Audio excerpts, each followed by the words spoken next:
Q. Climate change inevitable or preventable? If one accepts the claims as presented by politicians, activists, and most media, it's too late. We only have about 10 years before the effects of climate change will be inescapable, irreversible, and catastrophic. Or so we're told. Any solution we put into place at this point will not reduce carbon emissions sufficiently to change that in the time we have remaining. So-called renewable energy technologies, wind and solar, cannot be scaled to the point where they can replace existing carbon fuel power generation plants. On top of that, they are intermittent and therefore rely on natural gas, a source of anthropogenic carbon dioxide, for most of their generation capacity.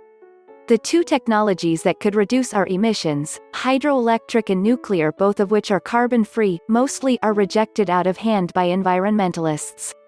In addition, hydroelectric plants are limited in where they can be built. There are only so many rivers that can be dammed, after all. And regardless of what we choose to put into place, it takes a very long time to build new plants.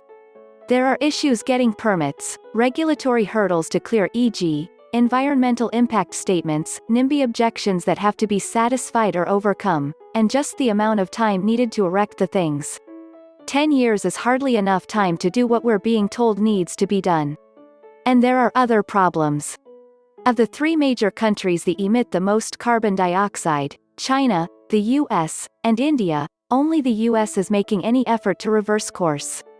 China and India are actively expanding their coal-powered generation capacity. And that's just those three. This problem exists across the globe. And don't forget about Africa. They are way behind in developing their electrical infrastructure, and the sooner they get started, the better it'll be for the people living there. And when they do, they will be investing in cheap, abundant coal. Then there are the other sources of CO2, transportation, construction, and certain manufacturing, for which we don't have alternatives. Electric vehicles will make a dent in the transportation sector, but only by shifting the burden to the electric grid.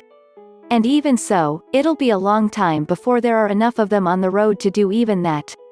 Anthropogenic CO2 emissions are not going to be halted anytime soon.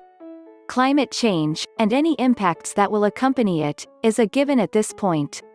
We can't halt it, we can't reverse it, and we can't prevent it. All we can do is learn to live it,